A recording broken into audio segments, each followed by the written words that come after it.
Que Dieu soit loué. Est-ce qu'on peut acclamer encore très fort le Seigneur?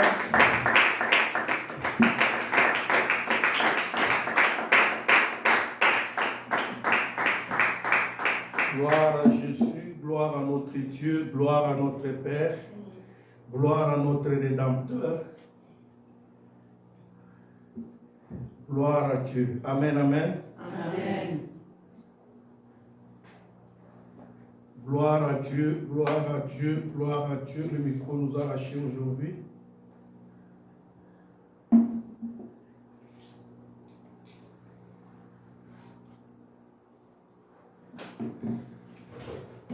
Nous voulons dire merci à Dieu qui a permis que nous puissions être là cet après-midi. Et nous lui rendons des multiples actions de grâce. Amen. Amen.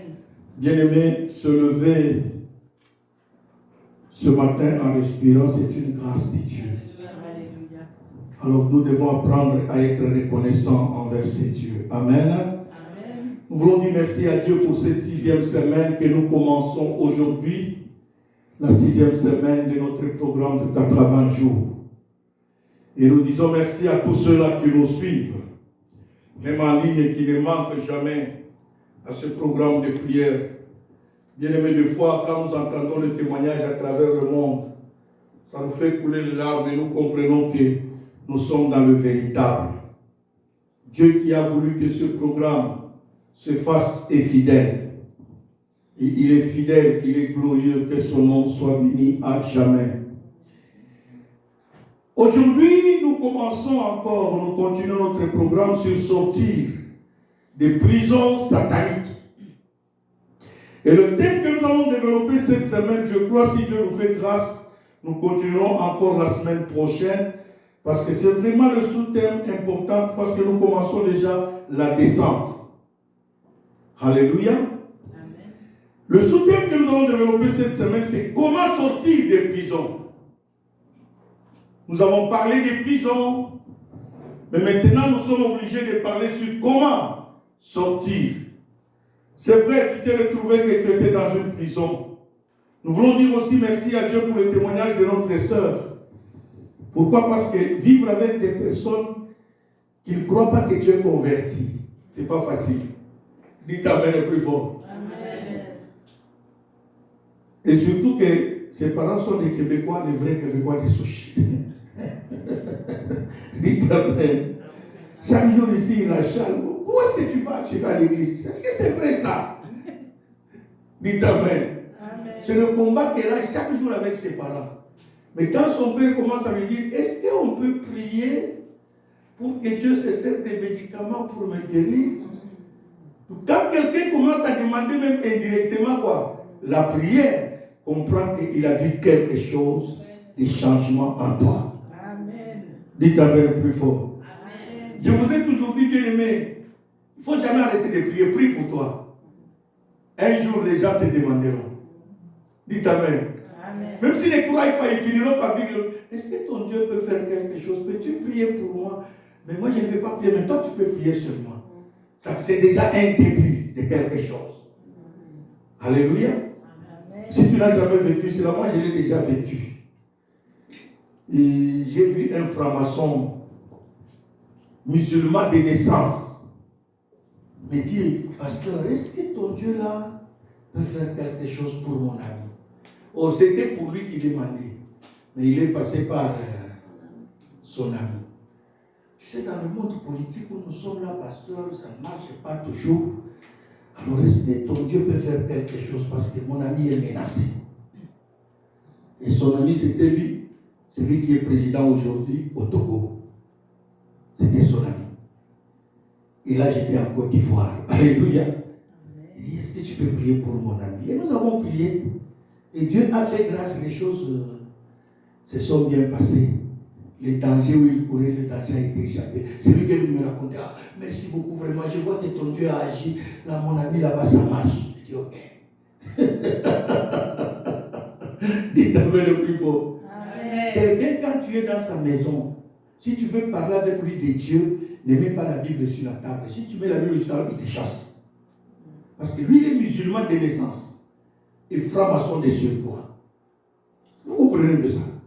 D'abord, le musulman, il est né d'une famille musulmane et lui-même musulman pratiquant. Et en même temps, quoi? Toutes les barrières contre la Bible sont là. Mais il te dit, est-ce que tu peux-tu prier pour mon ami? C'est pour cela que je vous dis, le témoignage de notre sœur est vraiment très puissant.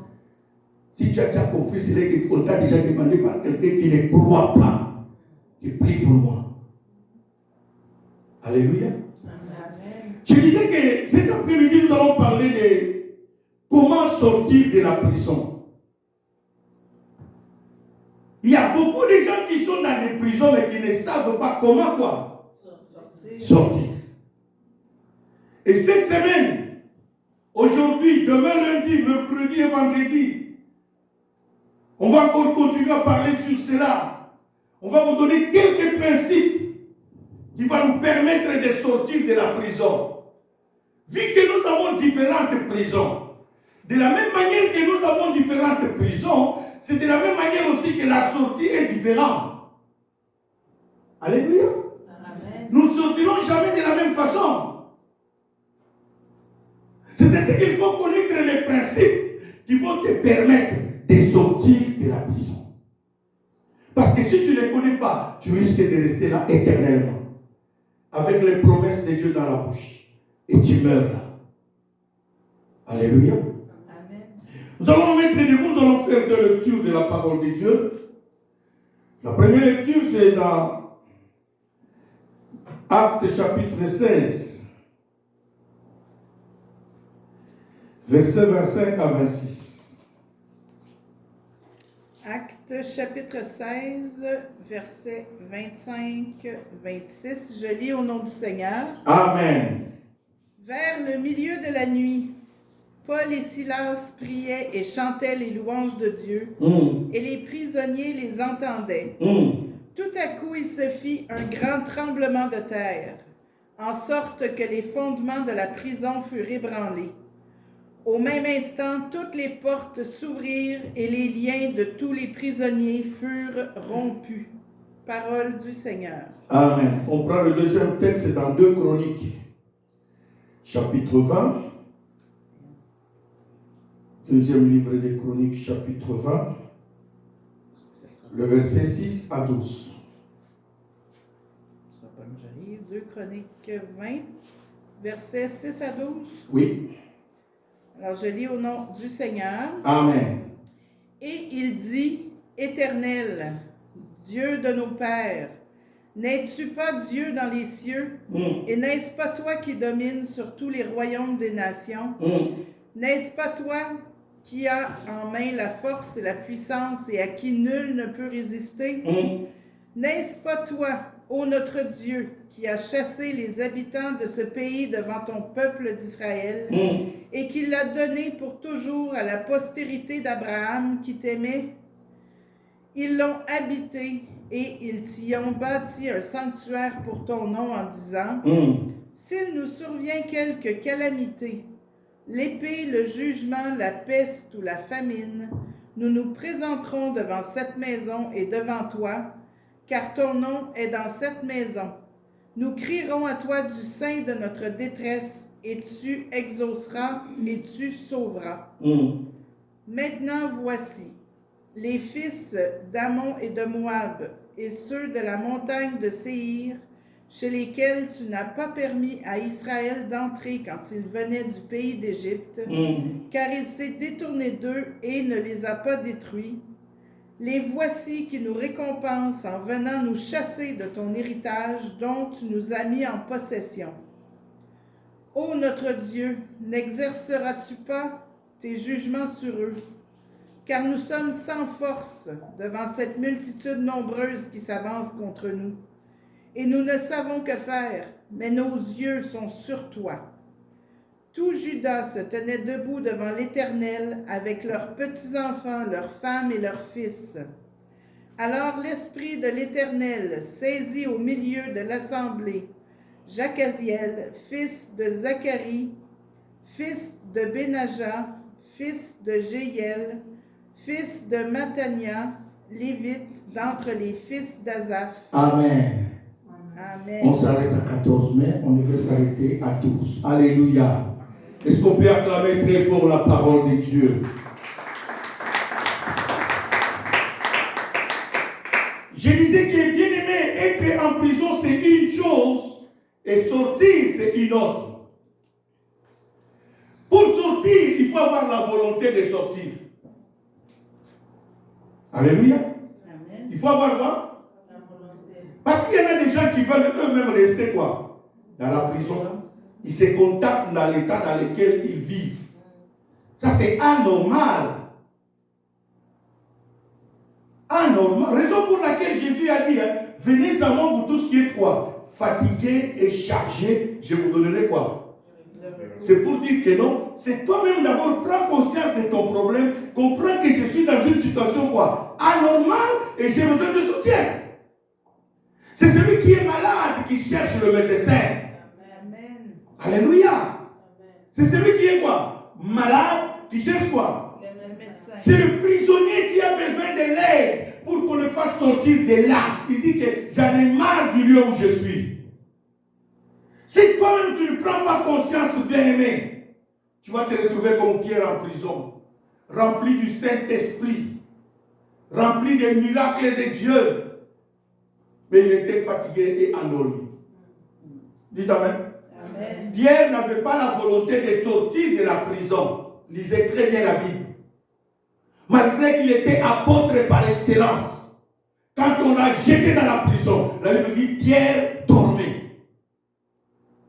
Quand quelqu'un dort et ronfle, cela veut dire qu'il n'a pas besoin de quitter son état. Il se contente de cet état. Bien aimé, les situations néfastes que nous vivons font partie des prisons dans lesquelles nous sommes. Alléluia. Amen. Fait partie de quoi? Des prisons. La maladie fait partie des prisons.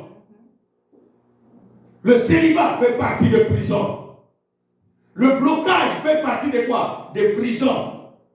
La stérilité fait partie de quoi? Des prisons. C'est toi-même. Quand tu énumères, tu dis que non. Même la pauvreté fait partie de quoi? C'est quand tu réalises que dans cette situation dans laquelle je me trouve est une prison. Je suis obligé de quoi? De sortir. Tu dois allumer maintenant toute la volonté qui vont te permettre à quoi? À sortir. Quand tu dis que le chômage est une prison, quand est-ce qu'elle devient une prison? C'est quand tu te rends compte que tu as besoin même de l'argent, mais tu n'as rien. Dites Amen. Amen. Oh, tu as besoin de l'argent pour réaliser quelque chose. Mais tu te rends compte que tu es impossible d'avoir quoi? Cet argent. Et ce qui est dur, quand ça te renferme sur toi, tu n'as même personne pour t'aider, ni personne pour t'emprunter même l'argent. Toutes les portes sont quoi? Même les amis auxquels tu pouvais compter ou la famille, tout le monde est loin de toi. Quand tu appelles le téléphone, soit quelqu'un, soit toi, hors du périmètre cellulaire. Quand le téléphone commence à sonner hors du périmètre cellulaire, comprends que ton cas devient quoi? Grave. Alléluia. Parce que là, tu es dans une prison. C'est toi maintenant qui dois chercher maintenant. Oh, laisse-moi ouvrir bien l'œil. Comment je peux sortir de cet état? Il y a un témoignage qu'on m'avait donné, bien aimé, qu'on nous a donné par un homme de Dieu qui m'a toujours marqué jusqu'à ce jour. Un frère a suivi un autre homme de Dieu. Oh, homme de Dieu, il paraît que tu travailles dans une grande entreprise. S'il vous plaît, est-ce que peux-tu m'aider à être embauché là-bas? L'autre va vérifier au service des ressources humaines. On lui dit qu'on n'embauche pas. Surtout des ingénieurs comme lui. Alléluia. Suivez bien ce témoignage. Hein. C'est pour quelqu'un qui veut sortir quoi? De la prison. Il prie, mais lui-même n'a pas la volonté de quoi? De quitter la prison. Il va voir l'homme de Dieu. Et le service lui répond que, oh non, chef, ici présentement nous embauchons que les agents de sécurité. On n'embauche pas les ingénieurs présentement. Il va répondre au frère, il appelle le frère. J'ai essayé de me renseigner au service des ressources humaines là-bas. On m'a informé que chez nous, là, on embauche que les agents de sécurité. Vu que toi, tu es dans le besoin, est-ce que peux-tu tomber même sur ça et le reste, on verra quoi? Plus tard, le frère dit, même s'il faut être humble, vraiment homme de Dieu, d'ingénieur au service de sécurité. Non, quand même, non, s'il vous plaît, désolé. Ok. Dis Amen. Tu pries. Tu es quoi? En prison. Tu veux sortir. Et on te présente ça. Tu dis quoi? Tu tiens compte de quoi? Des diplômes. Est-ce que les diplômes vont te faire manger à la maison? Avec la rentrée scolaire qui commence bientôt là, est-ce que les diplômes vont t'acheter les cahiers pour les enfants? Dis ta main le plus fort. Amen. Voilà, quand quelqu'un est dans une prison, il ne veut pas quoi? Des fois, Dieu bien aimé dans le Seigneur, pour nous faire sortir des prisons, il nous présente des fois des choses faibles aux yeux des hommes. Des choses inutiles. Que tu peux déclarer que non, ça je ne peux pas quoi. Oh, c'est Dieu qui est derrière cette affaire-là, tu ne sais pas. C'est comme ça que j'ai toujours donné un conseil à nos sœurs qui sont dans le célibat. Bien aimé, beaucoup de nos sœurs aujourd'hui se sont retrouvées retraitées dans le célibat. Excusez-moi le terme. Ils sont retrouvés quoi? Quoi? Pourquoi? À cause de l'orgueil. Parce que quand le garçon il ne s'habille pas bien, il est pauvre. Il n'a pas de voiture. Il n'a pas ceci. Or, j'ai entendu une pasteur en train de prêcher, disant que s'il vous plaît, mes soeurs, le temps n'est pas notre ami. Surtout nous les femmes, le temps n'est pas quoi. Il est ami des hommes. L'homme, même à 80 ans, il peut avoir des enfants, mais pas toi. Et aujourd'hui, vous allez constater qu'il y a plus de femmes, 40, 45 ans, même 50 ans, célibataires. Ce n'est pas que les hommes n'étaient pas là. C'est son orgueil. Dites Amen. Amen. Celui-ci, non. Celui-là, non. Celui-ci, non. Tu cherchais quoi? Oh, le frère a refusé.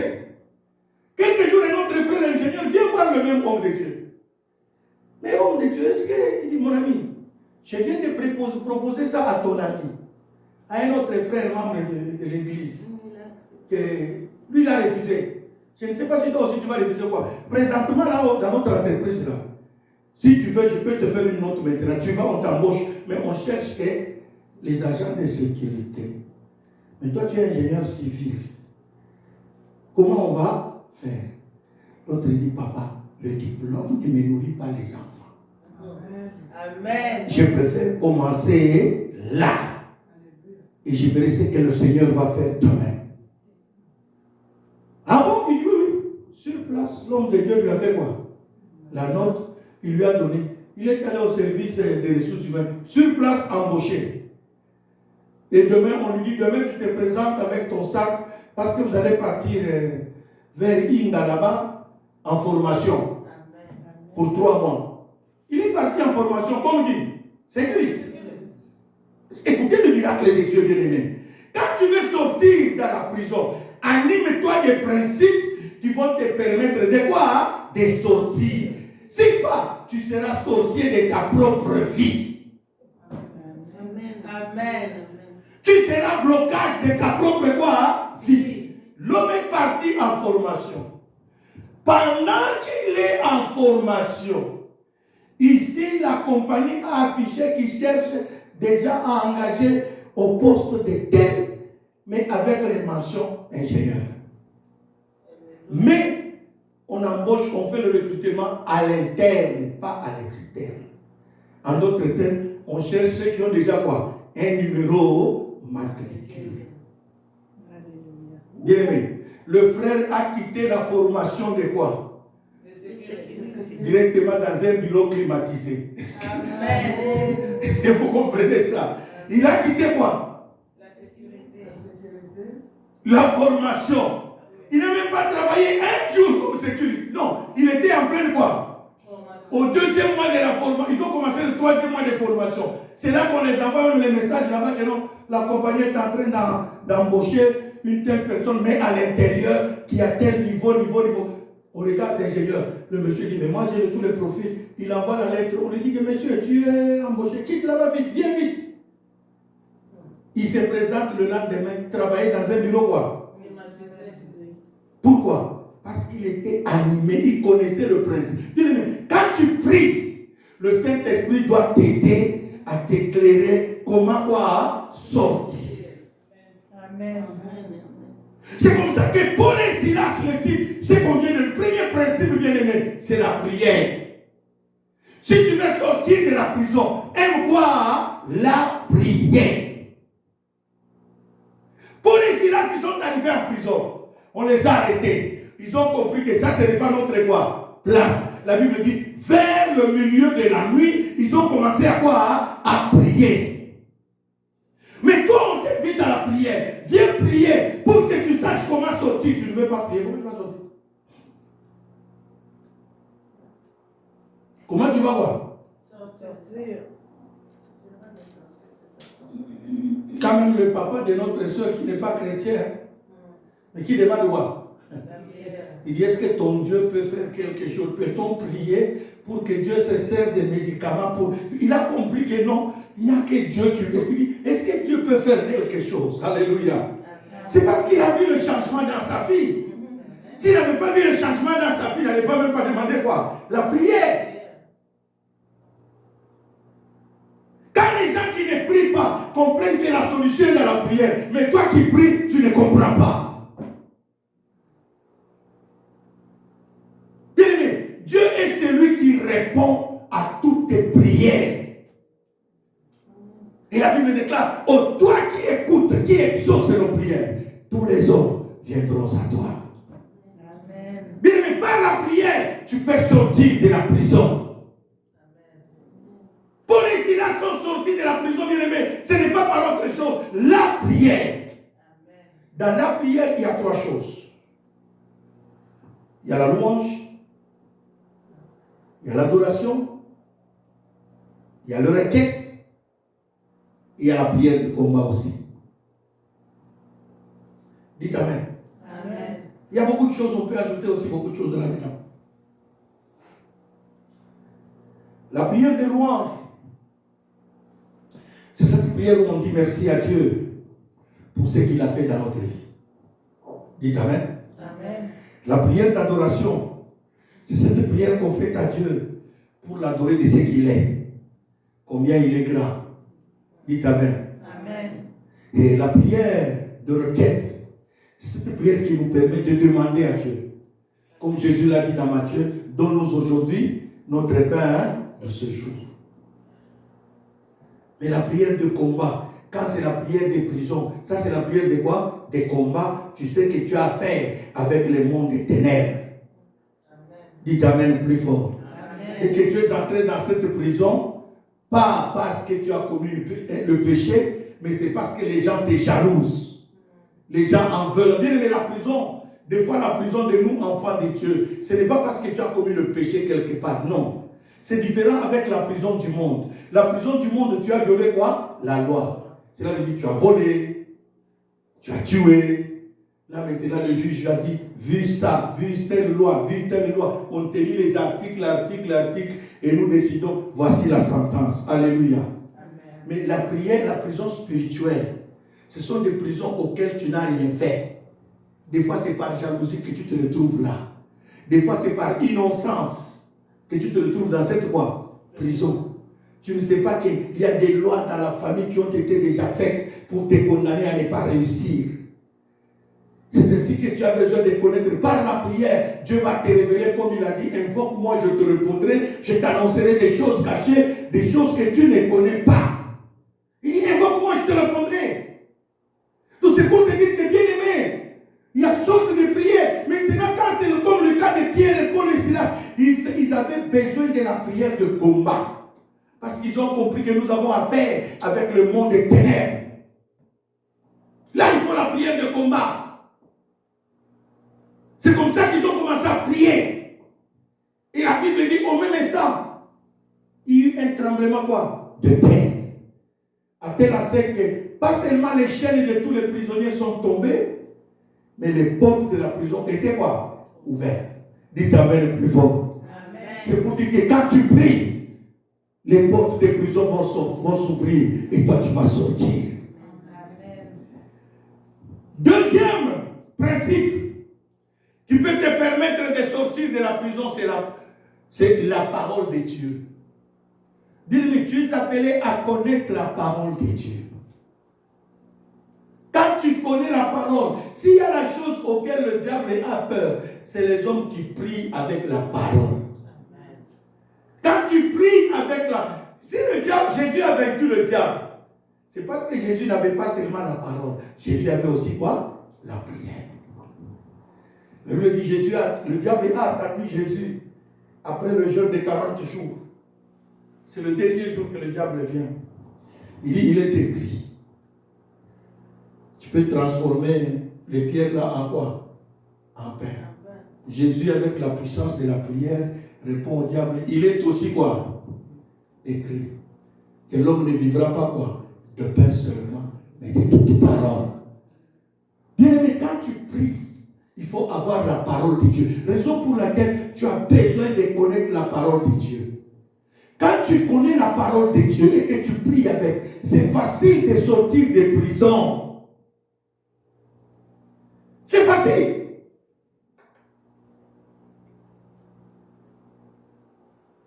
Troisième des choses, faire confiance en Dieu. Il y a des gens qui prient, mais qui ne font même pas confiance dans leur propre prière. Ils ne croient pas que Dieu peut exaucer. Non. Ces deux choses marchent, ces trois choses marchent de pair. La prière, la parole et la confiance. Le texte qu'on nous a lu dans 2 Chroniques 20, écoutez. Josaphat était roi.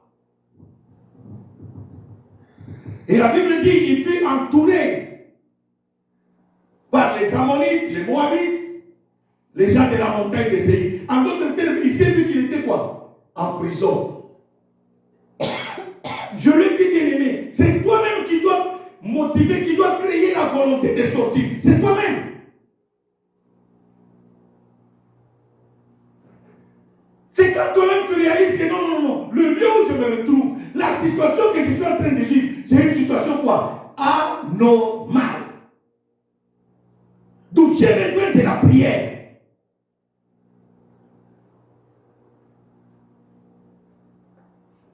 Josaphat, quand il s'est vu entouré, il a compris qu'il n'y a que Dieu qui peut me sauver. Dites Amen. Amen. Il n'y a que qui? Bien aimé, quand tu pries, cela veut dire que tu as confiance en Dieu. Quand tu pries, ce n'est pas pour rien la Bible dit, hein, celui qui s'approche de Dieu doit croire que Dieu existe et qu'il est quoi? Le rémunérateur de ceux qui le cherchent. Quand tu ne pries pas, cela veut dire que tu ne fais jamais confiance en Dieu. Tu crois que tu es capable de trouver solution toi-même à ton problème. Or, dans les 80 jours ici, bien-aimés, notre souhait est que chacun prie, qu'il comprenne qu'il n'y a que Dieu qui peut me faire sortir de cette prison. Il n'y a que Dieu, ma soeur, mon frère. Quelle que soit la prison dans laquelle tu te trouves, il n'y a que Dieu qui peut te faire sortir de là. Amen. Josaphat, quand il a compris cela, la Bible dit il a décrété un jeûne. Il a dit, celui qui veut jeûner, viens jeûner avec moi. Je ne force qui? Personne. Il est allé à la maison de Dieu. Et quand il est arrivé dans l'église, il a commencé à prier. Au verset 6, écoutez la prière de Josaphat. Éternel Dieu de nos pères, n'es-tu pas Dieu dans les cieux? N'est-ce pas toi qui domines sur le royaume des nations? N'est-ce pas toi qui as à main la force et la puissance devant lequel nul ne peut te réduire? Écoutez un peu la puissance de sa prière. Il croyait que son Dieu est celui qui est puissant devant lequel personne ne peut le résister. Amen.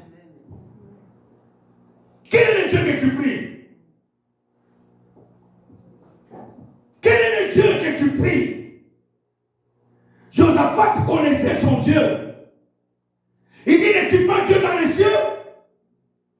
N'est-ce pas toi qui domines sur les royaumes? En d'autres termes, même quand il parle que n'est-ce pas toi qui domines sur le royaume des nations? Cela veut dire, même ces nations qui viennent m'entourer là, tu es le seul qui domine sur eux.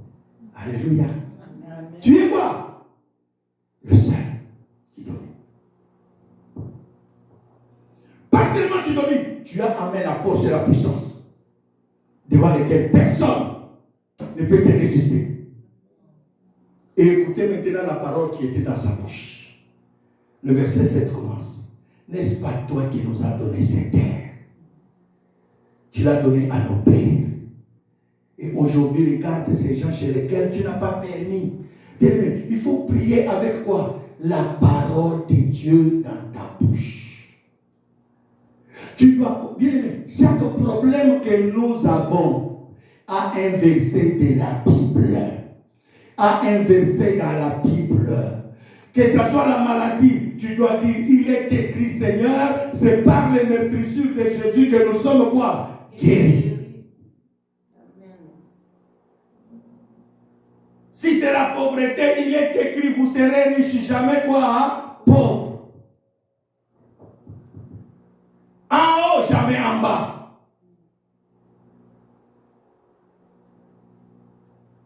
Alléluia. Amen.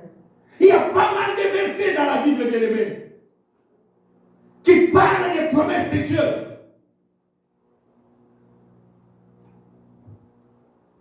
Si c'est la pauvreté, il est écrit, il a englouti les richesses, il les vomira, et Dieu les chassera de son ventre. Job chapitre 20. Même devant la mort, Jésus a dit, Lazare, sors. Lazare est quoi? Quel problème que tu as? Chaque problème a un verset dans la Bible. Chaque problème, c'est-à-dire que quand tu pries, appuie-toi sur la parole de Dieu. Josaphat s'est appuyé sur la parole de Dieu. Et écoutez le verset 12, il termine. Hein. Regarde toute cette multitude qui nous entoure. Mais nous sommes un peuple sans force. Mais nos yeux sont sur toi. Amen. Dites Amen le plus fort. Amen. Ils disent à Dieu, nous sommes un peuple sans quoi? Devant cette multitude qui s'avance. Mais nos yeux sont sur toi. En d'autres termes, il n'y a que toi qui peux nous sauver dans cette histoire. Il n'y a que toi qui peux nous délivrer. Il n'y a que toi qui peux nous guérir. Il n'y a que toi qui peux nous relever la tête. Dans cette humiliation, il n'y a que toi qui peux m'aider à relever la tête, Seigneur. Bien-aimé, de telles prières, Dieu ne peut jamais rester insensible. Il est sensible à de telles prières. Alléluia. Amen. C'est comme ça que la Bible dit. Hein. Si vous lisez à partir du verset 13, il n'y avait pas de prophète à cette époque-là. Dieu a suscité un prophète au milieu d'eux. Et Jacques Aziel, l'Esprit de Dieu l'a saisi, il a commencé à prophétiser en disant, roi Josaphat ainsi que tout le peuple écoutait. Dans cette affaire, ce n'est pas vous qui combattra, mais c'est l'Éternel qui combattra pour vous. Amen. Dites Amen le plus fort. Amen. Bien-aimé, dans la prière, cette semaine, c'est la semaine où j'aimerais que tu multiplies ta prière. C'est la semaine où tu dois prier avec la parole de Dieu. C'est la semaine où tu dois avoir plus confiance à qui? En Dieu. C'est la vérité, tu ne dois pas abandonner la prière. Plus tu pries, plus le ciel est ouvert. Plus tu pries, plus Dieu t'accorde la faveur. Plus tu pries, plus les portes des prisons dans lesquelles on t'avait enfermé vont s'ouvrir. Plus tu pries, plus Dieu va te donner l'intelligence. Comment sortir? Que Dieu bénisse sa parole.